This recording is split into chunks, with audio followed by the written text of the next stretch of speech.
नमस्कार दोस्तों। आज हम बात करेंगे उस बदलाव की जो साल 2026 में भारत की तस्वीर पूरी तरह बदल रहा है, और वह है आर्टिफिशियल इंटेलिजेंस यानी एआई। प्रधानमंत्री नरेंद्र मोदी के नेतृत्व में इंडिया अब सिर्फ टेक्नोलॉजी का उपयोग करने वाला देश नहीं रहा, बल्कि एआई इनोवेशन का ग्लोबल हब बनने की ओर तेजी से बढ़ रहा है। 2026 भारत और आई का नया युग। साल 2026 को इतिहास में उस साल के रूप में याद किया जाएगा जब भारत ने आई को केवल एक तकनीक नहीं, बल्कि राष्ट्रीय विकास का इंजन बना दिया। आज आई का इस्तेमाल खेती से लेकर शिक्षा, स्वास्थ्य से लेकर रक्षा और स्टार्टअप से लेकर सरकारी सेवाओं तक हर क्षेत्र में हो रहा है। मोदी सरकार की सोच बिल्कुल साफ है। एआई फॉर ऑल, सबके लिए एआई। इसका मतलब है कि गांव का किसान हो या शहर का छात्र, हर भारतीय तक टेक्नोलॉजी का लाभ पहुंचना चाहिए। खेती में आय की क्रांति। आज 2026 में किसान मोबाइल ऐप से जान पा रहे हैं कौन सी फसल बोनी है, मौसम का सही अनुमान, मिट्टी की गुणवत्ता, कीट रोग की पहचान। आय आधारित ड्रोन खेतों की निगरानी कर रहे हैं और पानी की सही मात्रा बता रहे हैं। इससे लागत कम हुई है और पैदावार बढ़ी है। भारत का अन्नदाता अब टेक्नोलॉजी से जुड़ चुका है। स्वास्थ्य सेवाओं में बड़ा बदलाव। आय की मदद से अब एक्स रे और एमआरआई रिपोर्ट कुछ मिनटों में तैयार। कैंसर और हार्ट डिजीज की जल्दी पहचान। दूरदराज गांव में टेलीमेडिसिन। 2026 में कई सरकारी अस्पतालों में एआई डॉक्टरों की सहायता कर रहा है, जिससे इलाज तेज और सस्ता हुआ है। गरीब मरीजों को भी अब बड़े शहरों जैसी मेडिकल सुविधा मिलने लगी है। शिक्षा प्रणाली हुई स्मार्ट। आज स्कूलों और कॉलेजों में एआई आधारित लर्निंग प्लेटफॉर्म इस्तेमाल हो रहे हैं। हर छात्र को उसकी क्षमता के अनुसार पढ़ाई मिल रही है।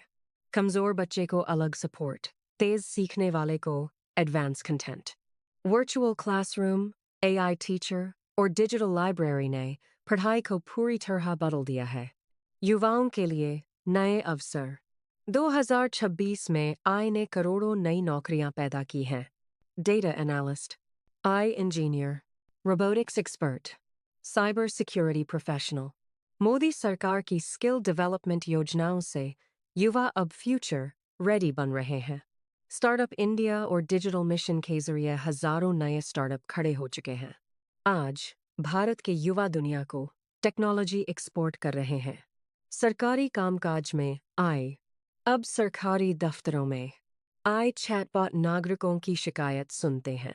डॉक्यूमेंट वेरिफिकेशन ऑटोमेटिक होता है। सब्सिडी और स्कीम का पैसा सीधे सही व्यक्ति तक पहुंचता है। भ्रष्टाचार कम हुआ है, पारदर्शिता बढ़ी है और जनता को तेज सेवा मिल रही है। भारत बना ग्लोबल एआई लीडर। 2026 में भारत सिर्फ आई यूजर नहीं, बल्कि आई सॉल्यूशन प्रोवाइडर बन चुका है। कई देश भारत के एआई मॉडल को अपना रहे हैं, खासकर हेल्थ, एजुकेशन और एग्रीकल्चर सेक्टर में। प्रधानमंत्री मोदी का विजन साफ है। भारत की तकनीक दुनिया के काम आए। चुनौतियां भी मौजूद हैं। जहां आई विकास ला रहा है, वहीं कुछ चुनौतियां भी हैं। डेटा प्राइवेसी, साइबर अपराध, पारंपरिक नौकरियों पर असर। लेकिन सरकार ने एआई एथिक्स, डेटा सुरक्षा कानून और रिस्क कंट्रोल सिस्टम लागू कर दिए हैं ताकि टेक्नोलॉजी इंसान के लिए खतरा न बने। निष्कर्ष। दोस्तों, 2026 का भारत एक डिजिटल महाशक्ति बनने की राह पर है। आई ने साबित कर दिया है कि अगर सही नेतृत्व और सही नीति हो, तो तकनीक करोड़ों जिंदगियां बदल सकती है। प्रधानमंत्री नरेंद्र मोदी की दूरदर्शी सोच ने भारत को उस मुकाम पर ला खड़ा किया है जहां अब दुनिया भारत से सीख रही है। आज का भारत कह रहा है, हम सिर्फ भविष्य की बात नहीं करते, हम भविष्य बनाते हैं।